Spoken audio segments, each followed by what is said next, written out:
हो गया। स्टार्ट करते हैं हम लोग गुरुत्वाकर्षण। क्या स्टार्ट करेंगे? गुरुत्वाकर्षण एनालिसिस टेस्ट। चलो स्टार्ट करो। क्वेश्चन पढ़ते हैं। सबसे पहले पहला क्वेश्चन है, एक ग्रह के चारों ओर घूमने वाली वस्तु को क्या कहते हैं?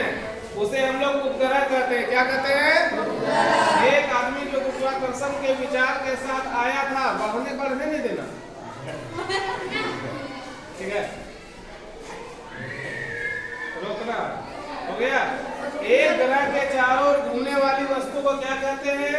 तो ऑप्शन है यंत्र मानव, दूसरा ऑप्शन है मानव, तीसरा है सौरकार और चौथा है उपग्रह। तो हम लोग जानते हैं कि उपग्रह जो होती है वो किसी ग्रह के चारों ओर क्या करती है? चक्कर लगाती है। किसी ग्रह के चारों ओर चक्कर लगाती है। किसी ग्रह के चारों ओर घूमने वाले पिंड को उपग्रह कहते हैं, सैटेलाइट कहते हैं। पृथ्वी का एक अपना उपग्रह है जिसे हम लोग चंद्रमा कहते हैं। तो चंद्रमा एक उपग्रह है। चंद्रमा क्या है? उपग्रह। और चंद्रमा किसके चारों ओर घूमता है? तो पृथ्वी क्या है? ग्रह है। ठीक है। तो वो पिंड जो ग्रह के चारों ओर एक परिक्रमा करती है, एक रोटेशन करती है, उसे हम लोग उपग्रह कहते हैं। और पृथ्वी का एक अपना प्राकृतिक उपग्रह है जिसे हम लोग चंद्रमा कहते हैं। क्वेश्चन नंबर दूसरा देखते हैं। एक आदमी है ना, जो गुरुत्वाकर्षण के विचार के साथ आया था, वो कौन था? वो आदमी कौन थे? हेनरी ब्रिग्स थे, जॉन नेपियर थे, जॉब वर्गी थे, या आइजैक न्यूटन थे? कौन थे? आइजैक न्यूटन थे। तो सर आइजैक न्यूटन, इन्होंने सबसे पहले गुरुत्वाकर्षण का सिद्धांत दिया। गुरुत्वाकर्षण होता क्या है कि दो पिंड एक दूसरे को अपनी ओर खींचती है। दो पिंड, मान ले एक पिंड को हम मान लेते हैं m, एक को मान लेते हैं m2। m1 m2 दोनों एक दूसरे को क्या करते हैं? अपनी ओर खींचते हैं। इस प्रकार से एक बड़ी पिंड है पृथ्वी और दूसरी उससे भी बड़ी पिंड है सूर्य।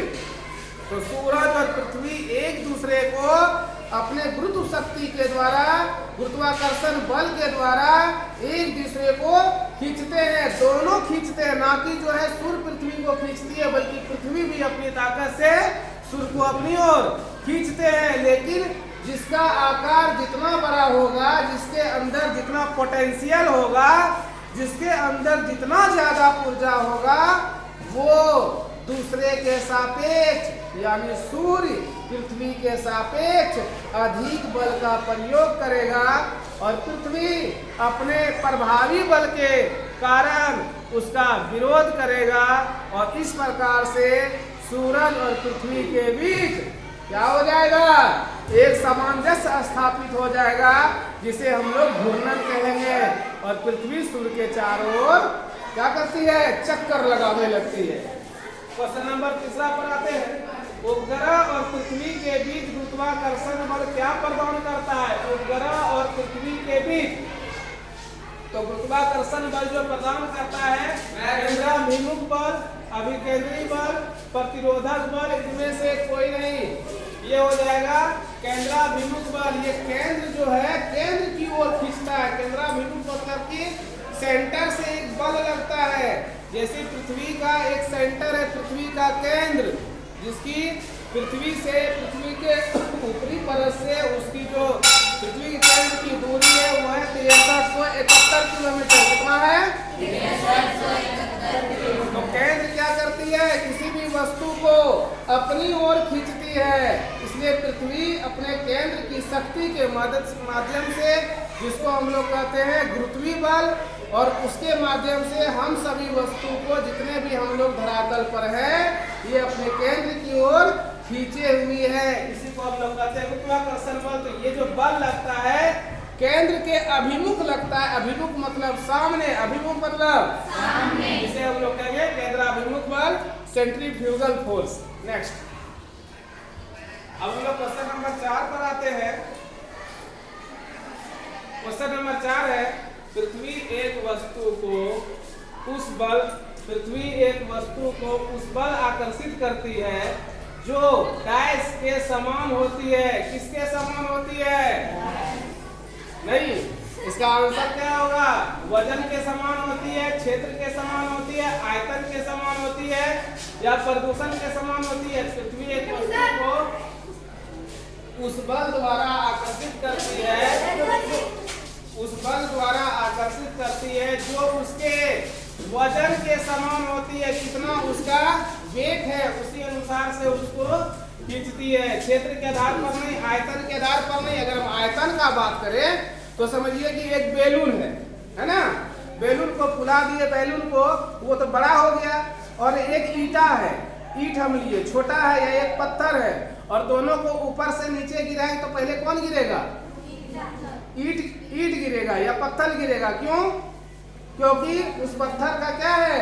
घनत्व ज्यादा है, जबकि बैलून का आयतन ज्यादा है, उस गुब्बारे का आयतन ज्यादा है, इसलिए आयतन पर निर्भर नहीं करता है, क्षेत्र पर भी निर्भर नहीं करता है। ठीक है, क्षेत्र पर भी निर्भर नहीं होगा तो वो कितना क्षेत्रफल जगह को छेदता है।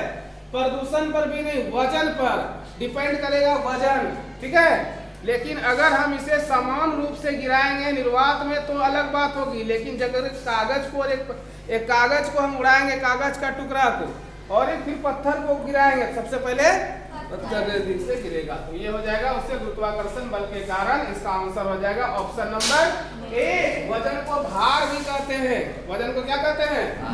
क्वेश्चन नंबर हम लोग नेक्स्ट देखेंगे, क्वेश्चन नंबर 5 और क्वेश्चन नंबर 5 जो है, पृथ्वी का प्राकृतिक उपग्रह कौन सा है? अभी तुरंत हम बताए। पृथ्वी का प्राकृतिक उपग्रह क्या होगा? चांद होगा कि सितारा होगा कि सूरज होगा कि मंगल ग्रह होगा? चांद होगा। ये चांद जो है पृथ्वी से कितना किलोमीटर दूर है? पृथ्वी और चंद्रमा के बीच कितना दूरी है? 3,83,463 वर्ग किलोमीटर। 3,83,463 किलोमीटर या 3,84,000 किलोमीटर पृथ्वी से चंद्रमा की दूरी है। चंद्रमा पर जो है शांत सागर है। चंद्रमा पर कौन सागर है? शांत सागर है। ठीक है, सी ऑफ ट्रांसमिटी हम लोग उसको कहते हैं। नेक्स्ट बढ़ाइए क्वेश्चन नंबर, और इसका ऑप्शन नंबर देख लीजिए। मंगल जो ग्रह है, मंगल है ना, तो मंगल को कौन सा ग्रह कहते हैं?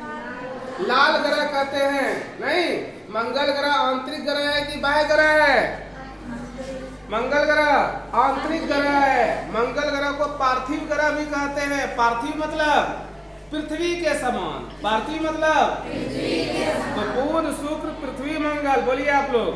बुध, शुक्र, पृथ्वी, मंगल, ये चारों हो गए पार्थिव ग्रह। ये चारों हो गए पार्थिव ग्रह, जबकि बृहस्पति, शनि, अरुण, वरुण वो सब हो गए बाह्य ग्रह। कौन ग्रह? तो ये हो गए आंतरिक ग्रह। आंतरिक ग्रह हो गए कौन कौन? बुध, पृथ्वी और मंगल। बाह्य ग्रह कौन कौन हो गए?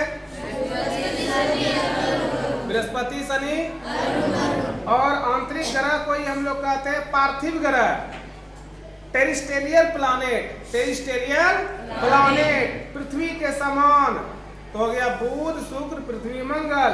जबकि जो बृहस्पति के समान होगा, यानी गैसी ग्रह जो होंगे, बड़े बड़े जो ग्रह होंगे, उसको हम लोग बोलते हैं जेवलियन प्लैनेट। कौन प्लैनेट? Javelin planet. ठीक है, तो बस दोनों चीजें वही है। पार्थिव ग्रह जो है वही जो है आंतरिक ग्रह है। ठीक है, और जेवलियन प्लैनेट जो है वो बाह्य ग्रह है। समझ गए हम लोग। क्वेश्चन नंबर 6 पर आते हैं। गुरुत्वाकर्षण क्षेत्र किस दिशा को निर्देशित करता है? गुरुत्वाकर्षण का, तो आप लोग ये देखिए कि आप लोग किसी भी वस्तु को, किसी भी पिंड को अगर आसमान की, आकाश में फेंकते हैं तो वह कहाँ गिरता है? जाके पृथ्वी पर गिरता है। यानी पृथ्वी पर गिरेगा। पृथ्वी पर जो भी वस्तु है, घर पर गिरेगा, समुद्र में गिरेगा, ये सारा तो पृथ्वी के ऊपरी परत पर स्थित है। तो है कि गुरुत्वाकर्षण क्षेत्र किस दिशा को निर्देशित करता है? पृथ्वी की ओर या पृथ्वी से दूर, या कोई दिशा नहीं है गुरुत्वाकर्षण का, या एक विशिष्ट दिशा में पृथ्वी के साथ कोण बनाते हुए। तो क्या हो जाएगा? एक विशिष्ट दिशा में पृथ्वी के साथ कोण बनाते हुए, है ना। तो हम लोग जो है इसी को हम बोले हैं कि यही जो है पृथ्वी का एक गुरुत्वाकर्षण की दिशा को क्या करता है? निर्दिष्ट करता है, तो हो जाएगा option number D. Question next बताइए, क्वेश्चन नंबर 7 पर आते हैं। सार्वत्रिक गुरुत्वीय स्थिरांक, सार्वत्रिक गुरुत्वीय स्थिरांक कैपिटल जी, कहीं लिखा है कैपिटल जी, कहीं लिखा है, ठीक है। सार्वत्रिक गुरुत्वीय स्थिरांक को किसके द्वारा निरूपित किया जाता है? इसको जो है कैपिटल जी द्वारा निरूपित किया जाता है, क्योंकि जी से ही होता है ग्रेविटेशनल, तो इसको जी से डिनोट करते हैं। जबकि स्मॉल जी से किसको निरूपित करते हैं?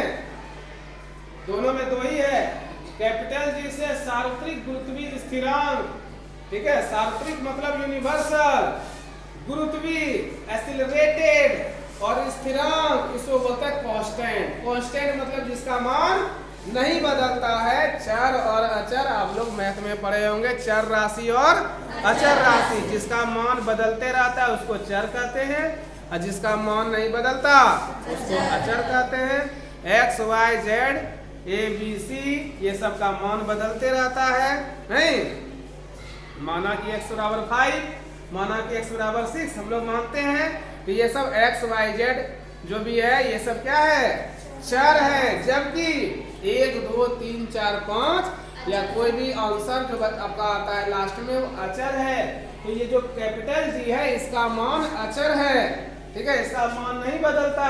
तो कहते हैं यूनिवर्सल एक्सीलरेटेड कांस्टेंट को किसके द्वारा डिनोट किया जाता है? तो ये डिनोट किया जाता है किसके द्वारा? Capital G. और कैपिटल जी का मान याद कर लीजिए आप लोग, कैपिटल जी का मान कितना होता है? 6.67, बोलिए 6.67 into 10 to the power -11 newton metre square per KG square. फिर से हम लोग रिपीट करते हैं, नहीं? 6.67 into 10 to the power -11 newton metre square per KG square. 6.67 into 10 to the power -11 6.67 into 10 to the power -11 newton metre square per KG square. इसे हम लोग कहेंगे ये कैपिटल जी का मान हो गया। 6.67 into 10 to the power -11 newton metre square per KG square. और स्मॉल जी का मान होता है, small G equal to 9.8 metre per second square. इसको हम लोग बोलते हैं गुरुत्वीय त्वरण। कौन त्वरण? गुरुत्वीय त्वरण। गुरुत्वीय त्वरण का मान होता है 9.8 metre per second square. Next हम लोग अब क्वेश्चन पर जाते हैं। क्वेश्चन नंबर नेक्स्ट है, शरीर का वजन किसके बीच गुरुत्वाकर्षण बल लगने के कारण होता है? हम लोगों को जो शरीर का वजन लगता है ये किसके किसके बीच है ना गुरुत्वाकर्षण बल काम किया। तो हम लोग जिस, देखिए ऑप्शन आप लोग पहले बताइए, शरीर और पृथ्वी, शरीर और अन्य शरीर, मतलब मेरा शरीर और इसका शरीर, किसी बच्चे का शरीर, शरीर और वातावरण, या इनमें से कोई भी नहीं। क्या आंसर होगा? जोर से बोलिए, क्या आंसर होगा? शरीर और सबका जवाब अलग अलग आ रहा है। शरीर और किसका जवाब एक नंबर आ रहा है? शरीर और पृथ्वी। शरीर और पृथ्वी के बीच में बल लगता है। ये हम लोग का शरीर है, या ये वस्तु लगा है, ये स्टैंड लगा है, ये टेबल है, डेस्क है, ये बिल्डिंग है, तो इसका वजन किससे पता चल रहा है? इस शरीर और इस पृथ्वी के बीच एक बल लग रहा है, इसी बल का नाम है गुरुत्वाकर्षण बल। इंग्लिश में कहते हैं ग्रेविटेशनल फोर्स। गुरुत्वाकर्षण बल किसे कहते हैं? गुरुत्वाकर्षण बल वह बल है जो किसी दो वस्तु के बीच, ठीक है, लगता है, और वो बल दोनों वस्तु की दूरी के समानुपाती और उनके बीच का दूरी के वर्ग का व्युत्क्रमानुपाती होता है। ठीक है, चलिए क्वेश्चन नंबर नेक्स्ट देखते हैं। क्वेश्चन नंबर नेक्स्ट है, यदि गेंद को ऊपर फेंक दिया जाए, यदि गेंद को कहाँ क्या कर दिया जाए, ऊपर फेंक दिया जाए, तो जी का मान क्या होगा, स्मॉल जी का मान। तो यदि सबसे, देखिए ध्यान देने वाली बात है कि सबसे जो है जी का मान, स्मॉल जी का मान कहाँ अधिक होता है, कहाँ कम होता है। तो सबसे जो है अधिकतम मान जी का होता है पृथ्वी के ध्रुव पर। किस पर, पृथ्वी के पोल पर। नहीं मेरे पास राजेश सर के। यदि गेंद को ऊपर फेंक दिया जाए तो जी का मान क्या होगा, धनात्मक होगा, क्योंकि ऊपर फेंकने पर जी का मान बढ़ जाता है। पृथ्वी के केंद्र में जी का मान 0 हो जाता है, 0, जबकि पृथ्वी के धरातल पर जी का मान न्यूनतम होता है। विषुवत रेखा पर पृथ्वी का मान न्यूनतम होता है पृथ्वी से। देखिए इसको समझने के लिए, जब हम लोग पृथ्वी से, ये पृथ्वी है, पृथ्वी से यानी भूमध्य रेखा से अगर हम लोग ध्रुव की ओर बढ़ेंगे तो जी का मान क्या होगा, बढ़ेगा। जी का मान क्या होगा, बढ़ेगा। ठीक है, लेकिन अगर ध्रुव से यानी पृथ्वी के ध्रुव से हम विषुवत रेखा की ओर आएंगे तो जी का मान क्या होगा, घटेगा। इसलिए ऊपर बढ़ने पर जी का मान क्या होता है, बढ़ जाता है। नेक्स्ट क्वेश्चन देखेंगे हम लोग। क्वेश्चन नंबर नेक्स्ट है, क्वेश्चन नंबर नेक्स्ट, क्या बंद हो गया। क्वेश्चन नंबर नेक्स्ट, दो निकायों के बीच की दूरी समान दूरी से 6 गुना अधिक है। दो निकायों के बीच की दूरी, दो निकाय मतलब दो वस्तु, दो निकाय मतलब दो वस्तु, दो वस्तु के बीच की दूरी, दो वस्तु के बीच की दूरी समान दूरी से 6 गुना अधिक हो जाती है। मान लीजिए जितनी दूरी थी पहले दूरी थी, मान लीजिए 1 किलोमीटर। कितना थी, 1 किलोमीटर। अब लेकिन कितना किलोमीटर हो गई, कितना बताइए। पहले था 1 किलोमीटर, अब कितना हो गया, ये दोनों वस्तु के बीच की दूरी जो हो गई, कितनी हो गई, 6 किलोमीटर हो गई। तब F कितना गुना बदलेगा, यानी फोर्स कितना गुना बदलेगा, F कितना लगेगा। मान लीजिए, अब आप हमको बताइए, हम दोनों, दो आदमी एक दूसरे के बगल में खड़े हैं, यदि दोनों बात कर रहा है तो ज्यादा सुनाई देगा कि कम सुनाई देगा, ज्यादा सुनाई देगा। लेकिन हम दोनों क्या हो जाते हैं, एक दूसरे से दूर चले जाएंगे। अब हम बोलेंगे उतने आवाज में तो सुनाई देगा उनको, देगा, कम देगा।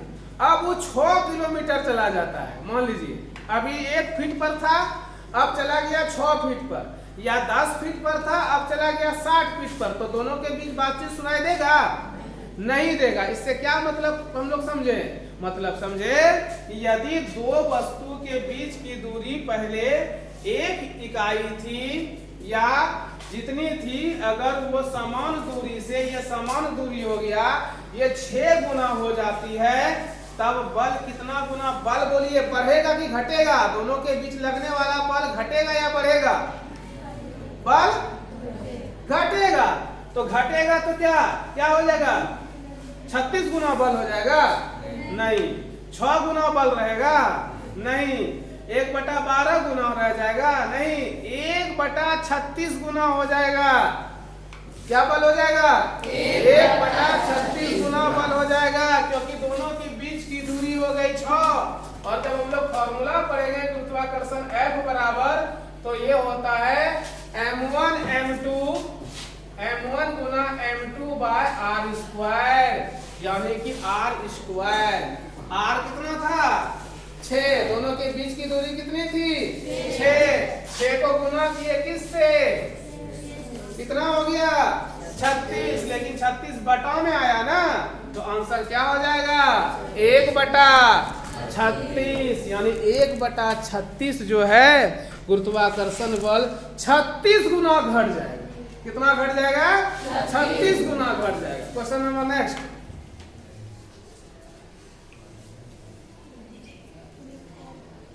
बस यही क्वेश्चन था, है ना। इस प्रकार से हम लोग आंसर को भी देख लिए। ठीक है, थैंक यू।